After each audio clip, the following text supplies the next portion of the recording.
having that mentality of my job is not to manipulate and shape behavior. My job is to go under the surface and understand and figure out what developmental skill my child's working on.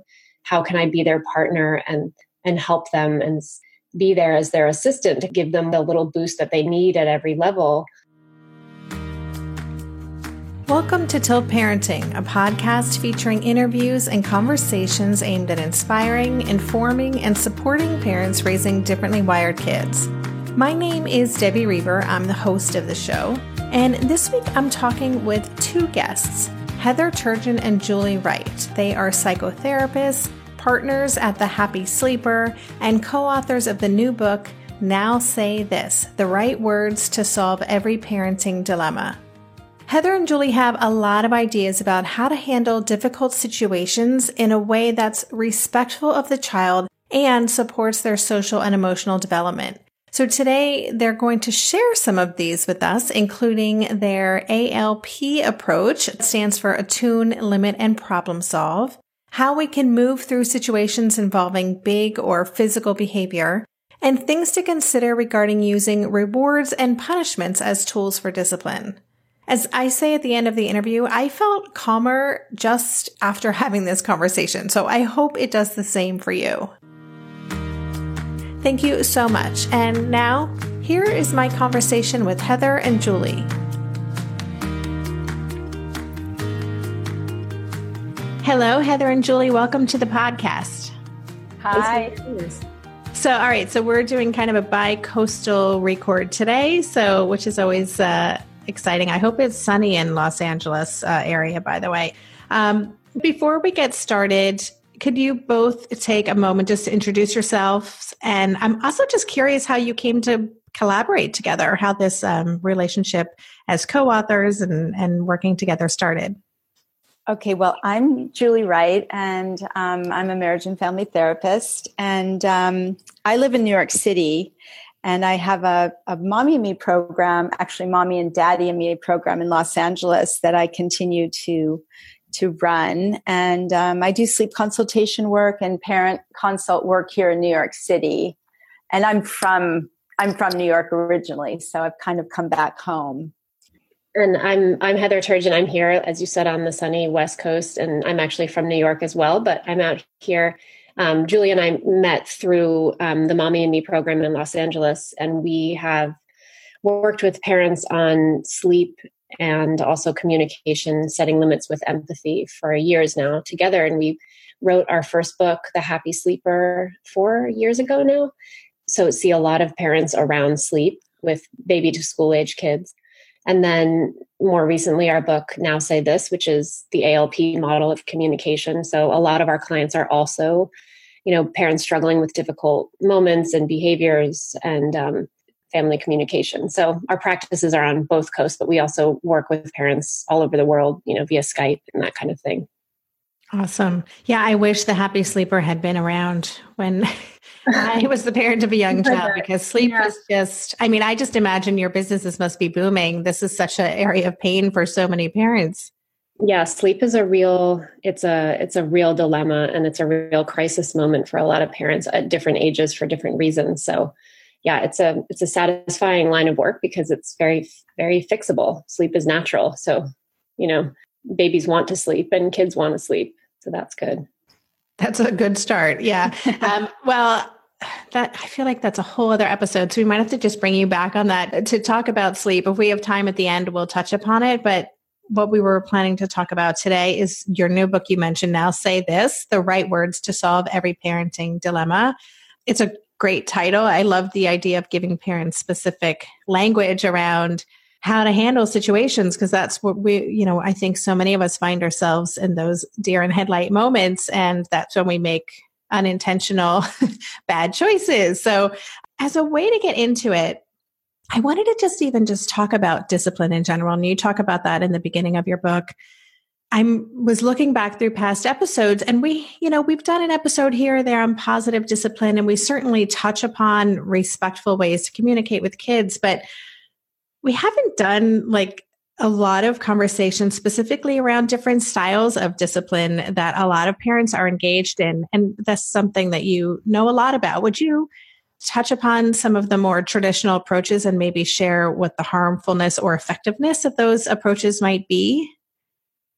Well, in a classic sense, you hear about 3 types of parenting: permissive, which we all know what that means. On the other end of the spectrum, it's called authoritarian, which means very strict and stern and rigid. And in the middle, it's called authoritative. It's so confusing because it sounds so much like authoritarian. Mm-hmm. But the authoritative is the middle ground. And that's really our goal with ALP, is to help parents be both empathic and effective. So a lot of times when we're talking about this method, people think, oh, an empathic discipline approach, that might sound a little soft, but it's really not. We're just as interested in helping you be effective and hold limits consistently as we are having you be empathic. We just know that not only will your child listen to you better and be more likely to do what you want them to do and what makes maybe your day go easier, but you're going to have a much deeper, more genuine, more meaningful relationship with them over time. So I'm wondering if parents who come to you or come to your work have kind of accidentally gone down a different road. Have they established more permissive patterns in their house, or are they, and I'm just curious to know what you find, or are they more authoritarian, and which is more prevalent in terms of the people who come to you, or where do you think most parents net out? I think we see equal parts of both. And sometimes it's one person in the couple who's very good at being warm and understanding and nurturing and has a hard time setting limits and holding limits and feels kind of walked all over. And, maybe both in the couple feel that way. And then sometimes we have a person who's incredibly harsh or strict, and maybe they have a voice in their head where that comes from their own family or whatever it is. We also see a lot of people who feel like they have all the empathy in the world, but they feel walked all over. And that makes them sort of swing to the other side and snap back to being overly harsh. That's actually, I'd say that's one of the most common patterns we see, is like, be the nice guy. And then all of a sudden you just can't take it anymore and you snap to something too harsh and then you feel terrible. So I think it's not necessarily one or the other. It's often a swinging back and forth that happens within the family system. And, both types of people usually feel like something is missing.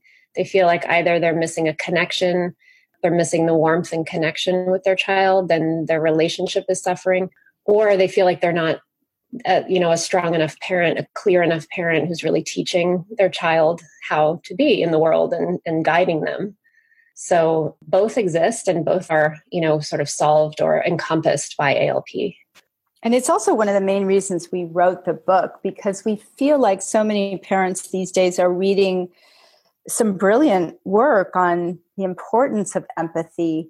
So they have this idea that this is a good thing to do, but they do, like Heather said, get frustrated when they don't know how to hold the limit.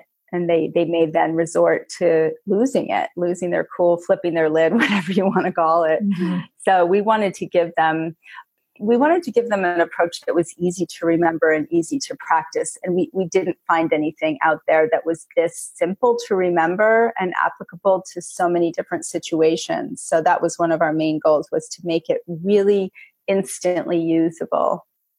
Yeah, I think that's so important, because, the flipping your lid, as I was reading through your book, my child is 14. And so we're kind of in a different phase, and we haven't figured it all out, but we've, my husband and I have figured out kind of our approach, and it's working now.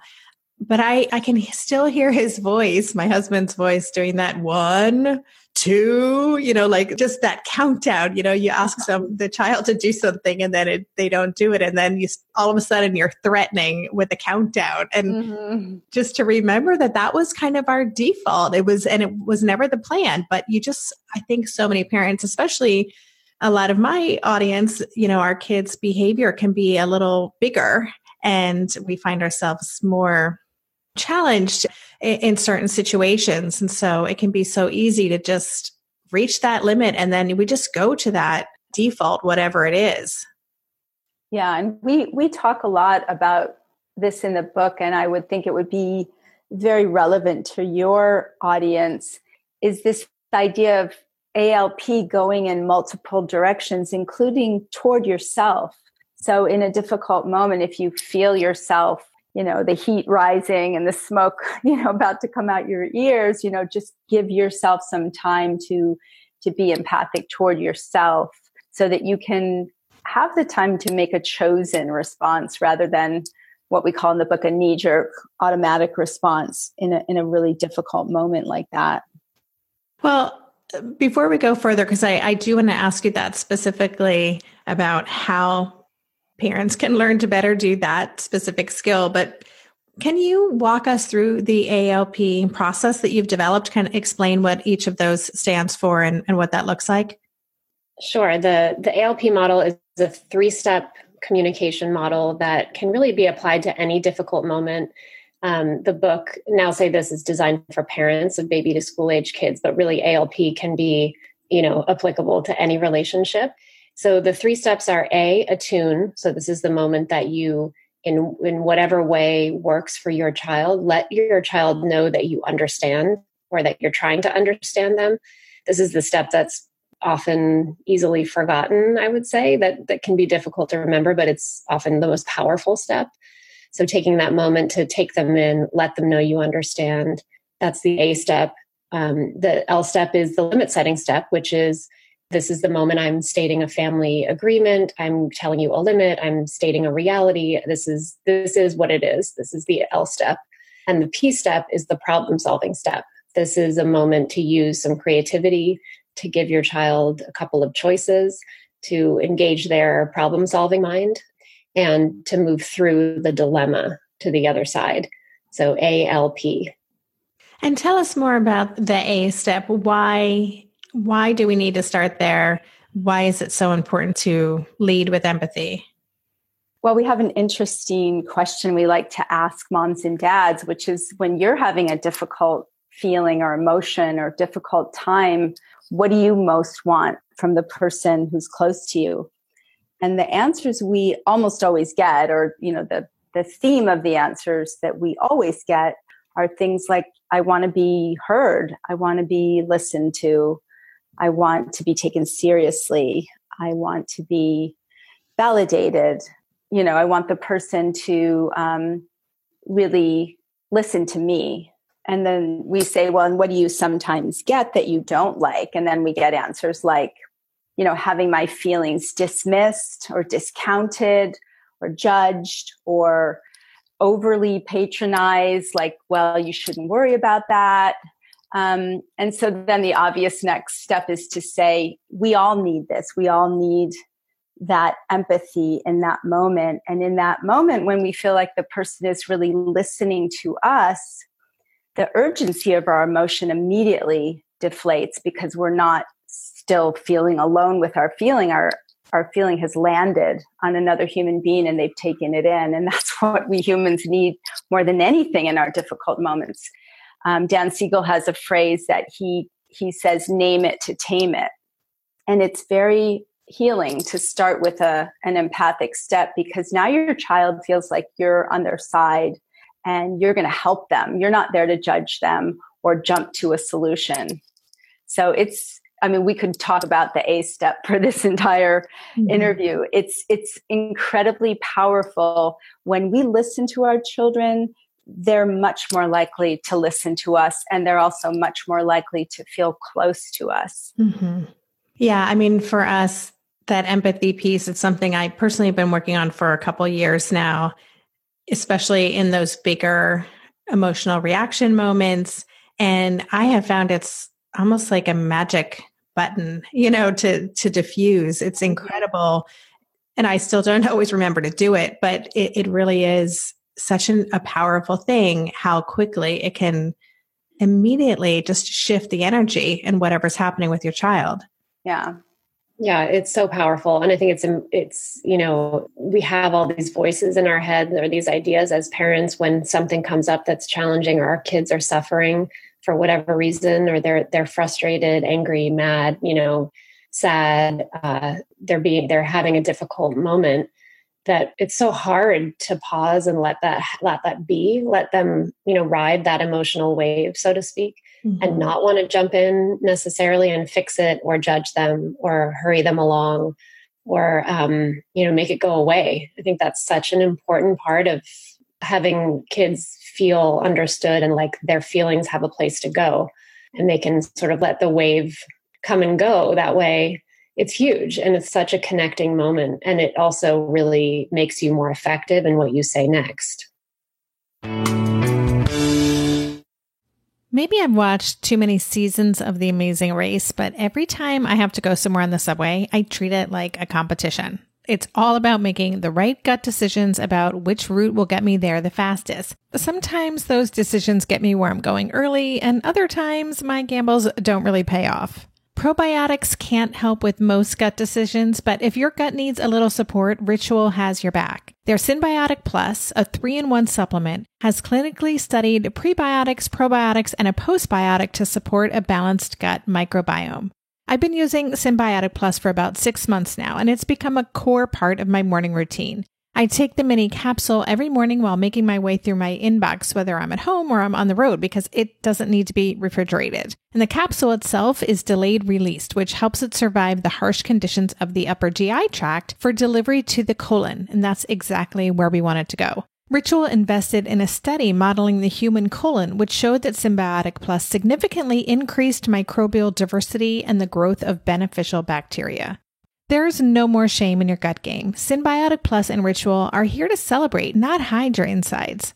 Get 25% off your first month for a limited time at ritual.com/tilt. Start Ritual or add Synbiotic Plus to your subscription today. That's ritual.com/tilt for 25% off. During this month of planning and organization for big transitions, rhythms and routines have been absolutely essential for our physical and emotional well-being. So Green Chef nights are reliably and predictably a good night. We know the ingredients will be fresh and prepped, the instructions easy to follow, and the meal delicious. We're all still talking about last week's turkey tacos with mango chimichurri sauce, refried beans, and Monterey Jack cheese.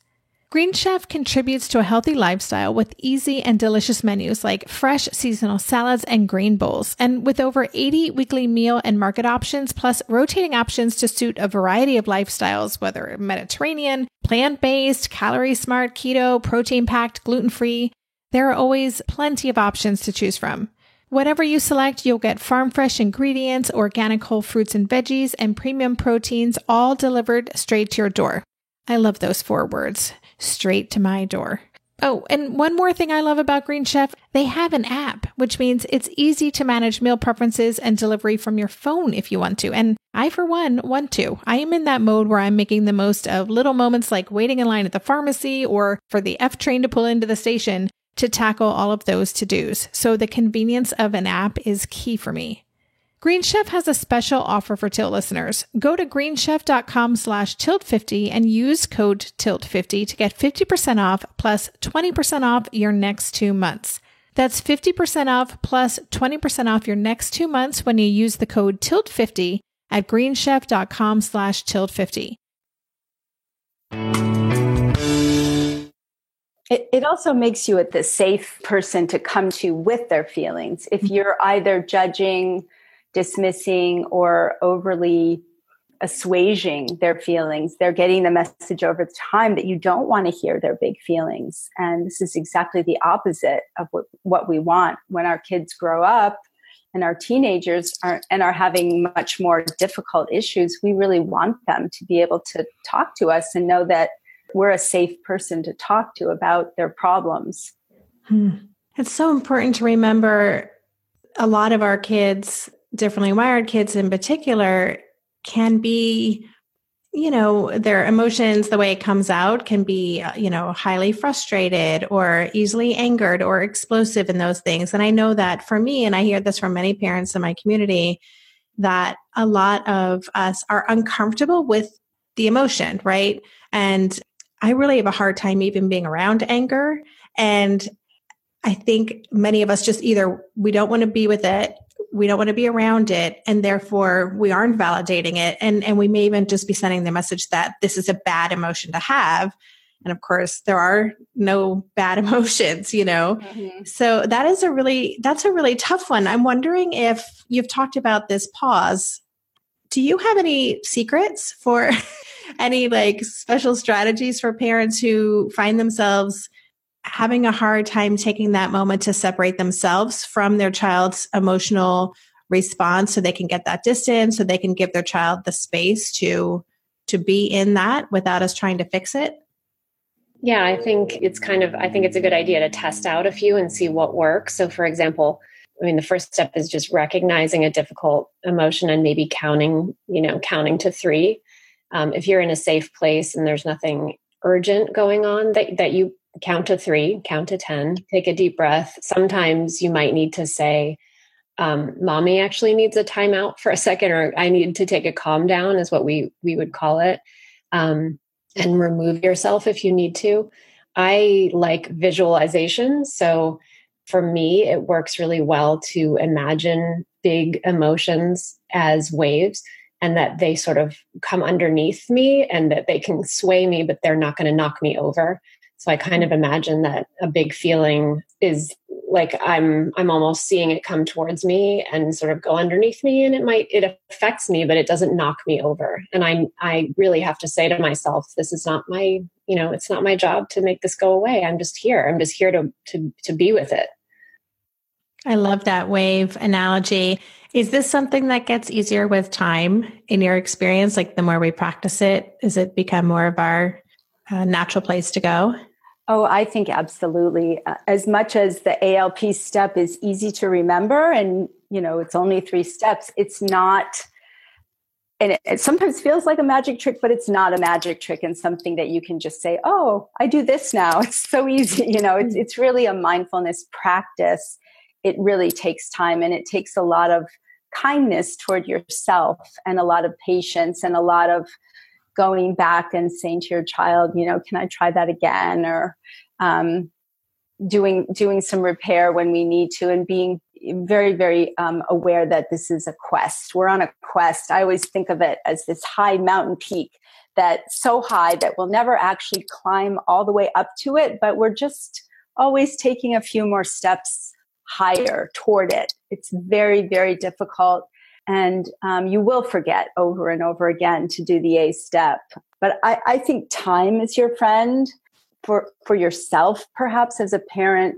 The big reactive emotion that you have will pass, will start to wane over time. So anything you can do, walking, taking a few steps away, counting quietly to yourself, letting your child know, make your process transparent to them. Say, wow, mommy's starting to feel some big feelings here too. I'm going to just, walk to the other room and come back in a few minutes once I feel a little bit calmer. So I'm kind of reiterating what Heather just said, but time is your friend. If nobody's about to get hurt or be in a dangerous situation, it's a really good tool to just give yourself some time, and you can think whatever helps you make that chosen response rather than that automatic response.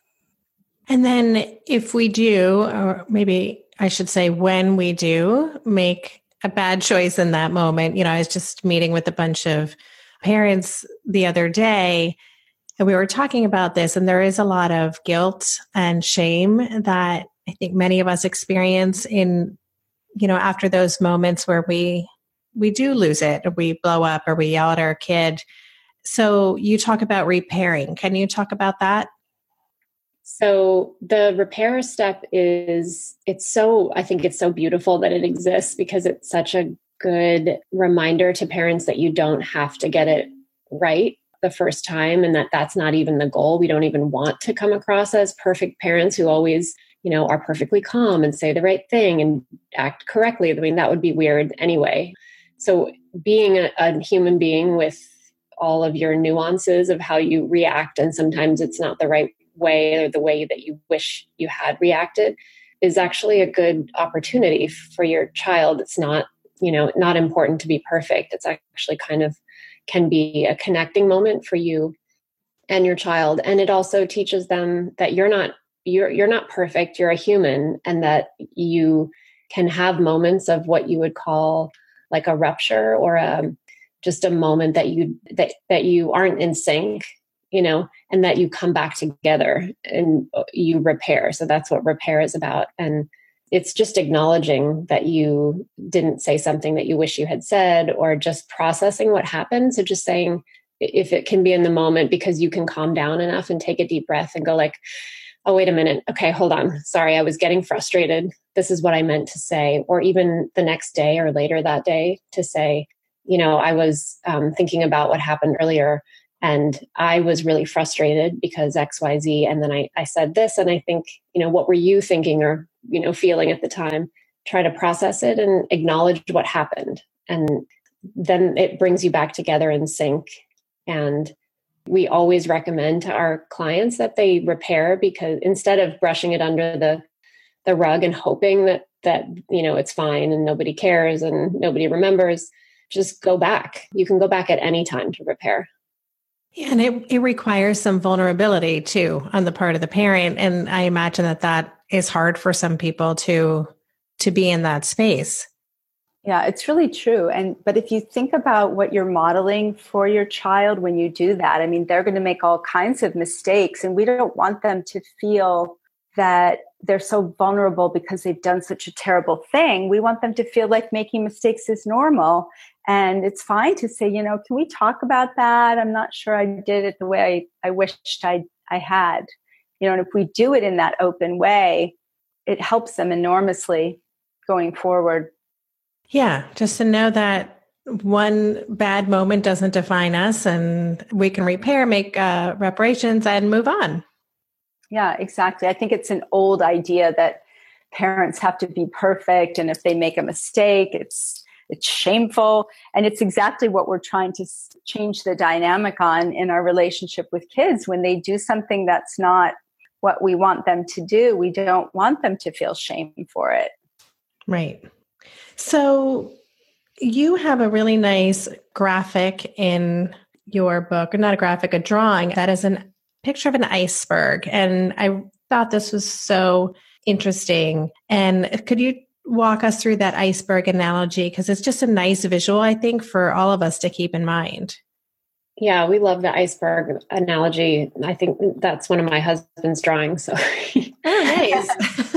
Yay, Ben. Yay, Ben. So the iceberg, the visual analogy of the iceberg is that if you imagine that what you're struggling with, what you're seeing in front of you is a difficult behavior, like hitting or not listening or whining or having a tantrum, that's like 10% of what's going on with your child is just what you can see poking its head above the surface of the water. But really our job as parents, and this is part of the attune step, is to go under the iceberg and imagine, what is this little person in front of me struggling with, working on, going through, that is leading to this behavior. So it's about shifting your focus from what's immediately in front of you and what you can see to going under the surface and figuring out what they're actually going through as a little person.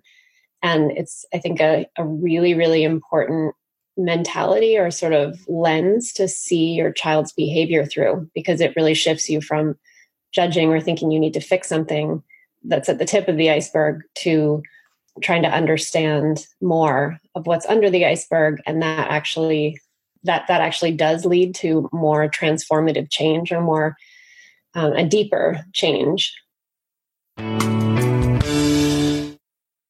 Hey there, it's Debbie. I love making this show and sharing conversations about how to support our awesome neurodivergent kids. I've seen how even one little insight from an interview can spark a big shift in daily life. But I know that raising complex kids can be messy and lonely. And just when we think we figured it out, something comes up that boots us right back to feeling overwhelmed and stuck. That's why I've poured everything into creating a way for parents like us navigating complex parenting journeys to join together and chart a path that feels positive, hopeful, and doable. It's the brand new Differently Wired Club experience. In the club, you'll get personal support from me and other seasoned parent coaches, 6 live calls every month where you can connect and get your personal questions answered, the opportunity to learn directly from authors and experts like I have on this show, monthly themes for getting specific and tactical, an exclusive private podcast feed, and the best, most generous community of parents. Seriously, these folks show up for themselves and each other, and that right there is really everything, because it's a daily reminder that we're not alone. Our kids aren't broken, and we have totally got this. The recently rebooted Differently Wired Club is on a brand new platform with its very own iOS and Android app. It is such a great space.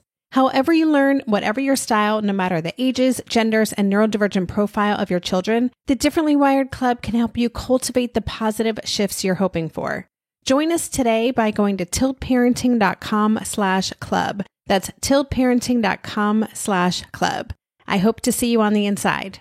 Lynn, this time of year, parenting can be such a flusterclux. You've come to the right place. I'm Lynn Lyons, and I've been treating anxious families for over 30 years. I'm Lynn's sister-in-law and co-host Robin Hudson. Join us for Flusterclux, a podcast for parents who worry. Wait, that's everybody. Yeah, these last few years have felt like one long anxiety attack for so many. Why do you think parents are always surprised that a podcast about anxiety relates to them, even if no one in their house has an anxiety disorder? Well, worry is human. Everyone does it. And anxiety shows up when we face uncertainty. All the parenting tips you've taught me have been essential. I love to break it down into skills we need to manage worry in our families. We've covered so many topics: depression, burnout, meltdowns, perfectionism. Don't forget scary mothers-in-law. Right, but of course that's not my mother-in-law. Because that's my mother. And a listener. As a psychotherapist, I like to teach parents and kids how to respond to everyday moments in healthy ways. Managing anxiety really can be taught. It really can. And I'll even tell you what to say. We talk about serious stuff, but without being too serious. Anxiety wants everything serious. Anxiety doesn't stand a chance when we're laughing, even about the tough stuff. I really like this because, you talk about what we see on the outside might be a tantrum or hitting or biting or just this really negative behavior. But then there's so many things that can be underlying that. Like they're tired or they're hungry or they're overstimulated or they're needing something. And this is something I used to think a lot about when we would experience really big behavior. And often, I know I hear this from so many parents, it can seem like it comes out of nowhere, so we'll just be humming along and then we've got an explosion. We're like, oh my gosh. And we might be connecting it with some little thing that happened so it seems like a gross overreaction. And oftentimes, it could be something that happened that morning that was so little, like their favorite thing wasn't ready for breakfast, or maybe the soft shirt that they really wanted to wear, or it just could be the littlest thing, or something that happened hours earlier that's all been building up to this moment. So I love this idea that we just want to be curious and kind of almost be detectives to try to figure out what might be underlying it so we can address that. Yeah, and it's a nice feeling when somebody does that, when you get the feeling that someone's really trying to get beneath the surface. I mean, we sometimes behave in irrational ways as adults, and we don't want that behavior to be what people are reacting to. We want them to be curious, just like you said, about what's really going on with us. Right. So talk a little bit about the second step, the setting limits. You have a lot of examples in your book on how to do this language-wise and in lots of different kinds of circumstances. And I think this is another tricky one. And I'm just going to ask you for an example or two of how we might even do it if our child is being really disrespectful to us, or maybe they're doing something in a way like that's physically challenging to us or even unsafe. They're directing their anger or frustration at us in a physical way. How do we go about setting limits in a respectful, calm way? Oh, that's a good one. Well, we have a whole chapter devoted to physical behaviors, and we have a step that comes even before the A step if a physical behavior is happening in that moment, and we call it the safety step. And this means that we're going to send a clear message every single time that we're going to stop that physical behavior, either by putting up our hands to block their hands, or depending on the age of the child and what they're doing, if it's a baby or a young child, sometimes turning their body around so their legs and arms are facing outward. Sometimes it just means moving your body out of the way. There are lots of different ways to do this depending on what the actual aggressive, they seem like aggressive moments are like. But the idea is that your child over time very quickly gets this idea that you're stopping it very quickly, and you're, without any anger or frustration, you're just getting everybody safe. And you can say things like, let me just make sure I can get everybody safe, and then we'll talk.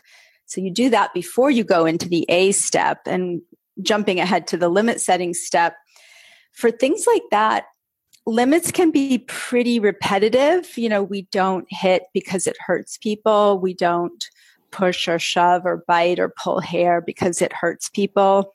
In the limit setting step, we like to give kids a reason for the limits. You don't have to repeat that every single time, but we over time want to be really teaching them about the world, not just giving them limits. So for things like those physical behaviors, sometimes the limits sound a little repetitive. And depending on how they land with your child, you might need to give them a broader explanation of what not hurting people means. So it depends on the situation and the child and how they respond to the limit. But we like that safety step because it kind of gives them that feeling from the get-go that you are setting the limit even before you kind of circle back to the attune step. One of the things that we've said, and it was someone who suggested we use this language, was, when you're calm, I'll be happy to talk with you about this when you're calm. And just repeating that over and over again. But I know with some of these kids, I'm just wondering, do you have any advice for kids who maybe are more oppositional, or so setting a limit might actually escalate things before it de-escalates them? Do you have experience working with parents whose kids responded in that way, kind of took it more as a challenge? Like, okay, I'm going to ramp it up then. Yeah, I think that most of the time in that case, we see that people are skipping the attune step, and that they may need to lean into the attune step a little more. And then I think there's a practice of almost like detachment when you're setting limits that really gives your child a feeling of like, I'll be here as long as you need me to. Like, this is the limit. And I'm not super emotional or invested in convincing you of it, or convincing you out of your feelings or anything like that. I'm delivering this in a pretty calm way. It's very matter of fact. And I totally get what you're struggling with. I can see, you can describe what they're doing. Like, I can see your body moving all over. I can tell that this really makes you upset. I understand. And then I think it's just important to be a little bit like, this is what it is. And I totally get you, but here is the limit. And because when you get really forceful with your limit, or you try to convince them, I think a lot of kids, it just engages their natural resistance, and it becomes a power struggle. That's so great. I love that detachment. That's such a great,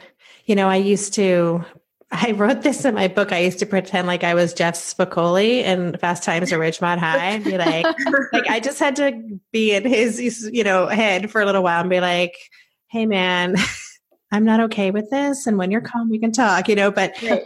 It can be really hard. I think you're exactly right. Many of us, we set those limits, but we're doing it in a threatening way, or our voice is sending a different message, than what the words actually are. So that's a good reminder to stay as calm and even keeled as possible, so we're not escalating the situation ourselves. Yeah. So in your chapter on following directions, you have a chapter on listening, following directions, and engaging cooperation, which is another big one, I think, for all kids, but can be especially challenging for differently wired kids. You suggest that families create a family agreement, and I really love this. Could you talk about what that is and how they work in families? Yeah, well, we love the idea of families coming together to talk about what kind of family they are. I mean, the family gathering or family meeting can include things that aren't just around behavior. They can talk about upcoming events and trips and fun things too. But it's a chance for everyone to come together and talk about the agreements that they're going to have in their family. And of course, the parents, have a pretty good idea what they want to be on that list, but they're really inviting solutions and ideas from their children, even if, it's a tiny little 2-year-old who has a silly idea. And what happens is children like to be part of a bigger whole. They like to be seen as capable. They like their ideas to be heard. And this way we're all on the same page and we've talked about it. And they also see their parents united over the family agreements. And in this context, it's just a slightly nuanced difference from the word rules in that we're a family, we're unique. You may go to someone else's house and they might not have the same family agreements, but this is how we do things in our family. And we can talk about it and we can talk about why, and we can talk about at our next meeting, we can talk about how is it working. So it's just a way to come together as a family unit and to feel like, wow, my family's really, we think about things and we do things mindfully and we do things in a way that we have each other's backs. And is there ever an age where it's too young to start that? Or is this something that we can just really do from the very beginning? Even if you had a little baby, you could do it. I mean, babies have amazing receptive language and they absorb feeling. So there wouldn't be any harm in doing it as early as possible. Yeah, I love that. And I guess it just continues to evolve too then as kids grow up and they have more responsibilities in the house, or maybe certain situations spark the need for some additions to the family agreement. Yeah. And also if you can give, like my son has taken notes at our family meetings.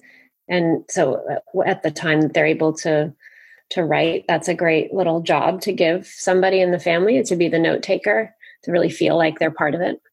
Oh, that's a good idea. Be like the secretary. We used to do, our family meetings were fueled by Reese's Pieces. And so that's how we got everybody together too. Everyone got like 2 Reese's Pieces after they shared something. It was a good motivator. Speaking of motivation, so you recently had an interesting article in the New York Times about rewards and punishments.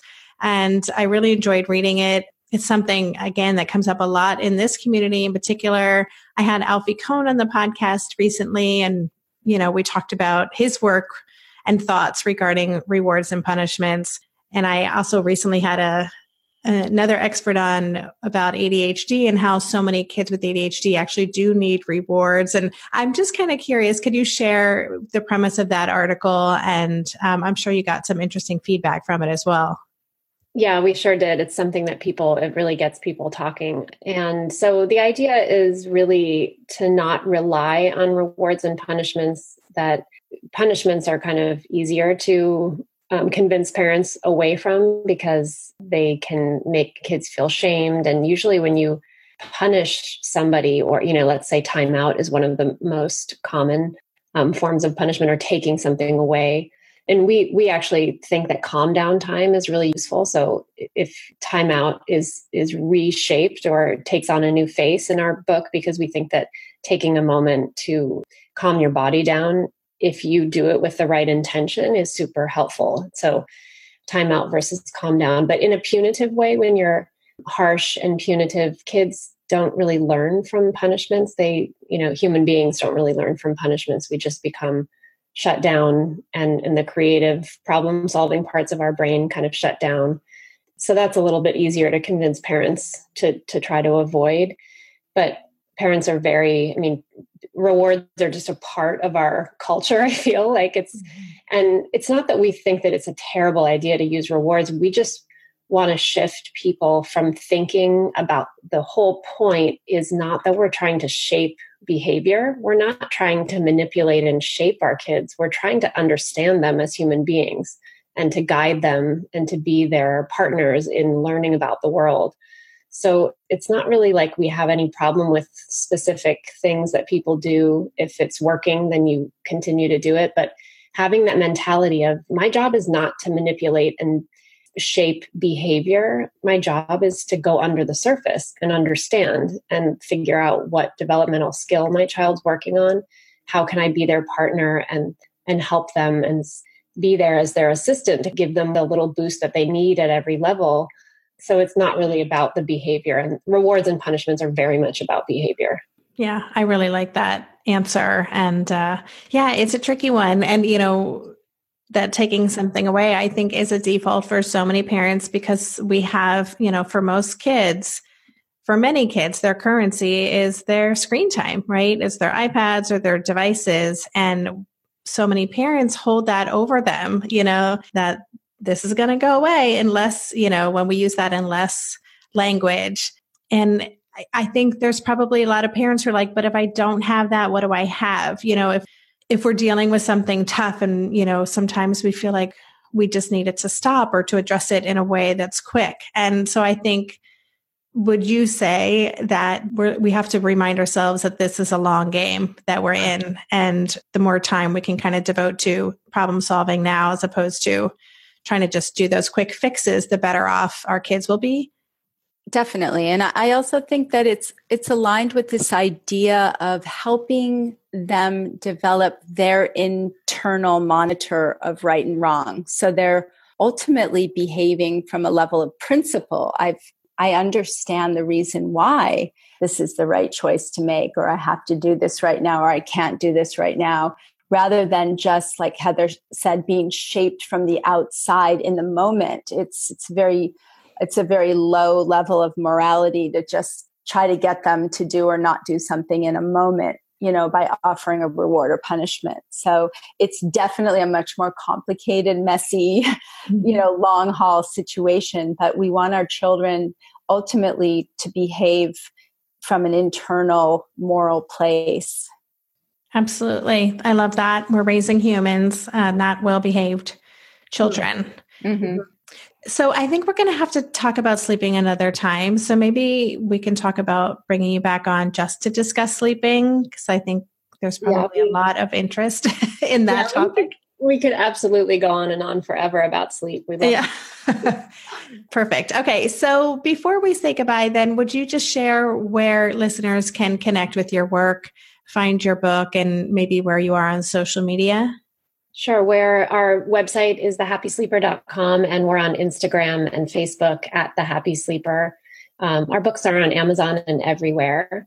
And we do consultations with people all over the place for sleep or parenting.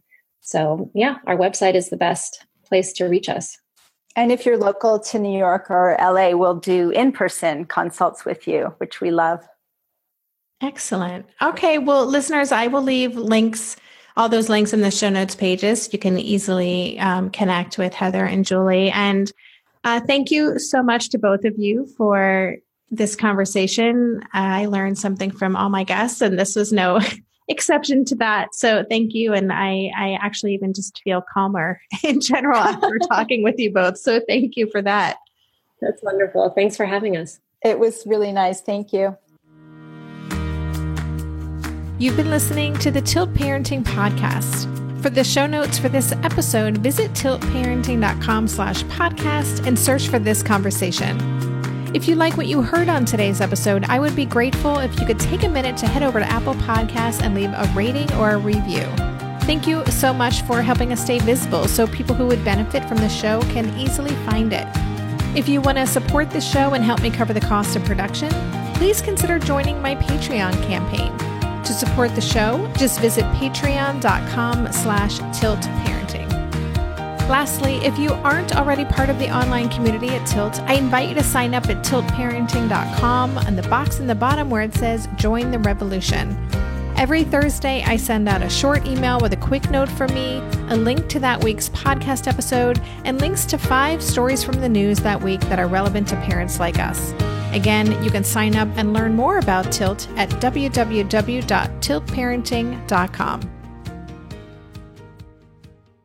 If you're a parent, I invite you to join us at the Mindful Mama podcast, where it's all about becoming a less irritable, more joyful parent. With sometimes hilarious and always thought-provoking experts and friends, at Mindful Mama, we know that you cannot give what you do not have. And when you have calm and peace within, then you can give it to your children. I'm Hunter Clark-Fields, and I can't wait to see you there. Listen in to the Mindful Mama podcast.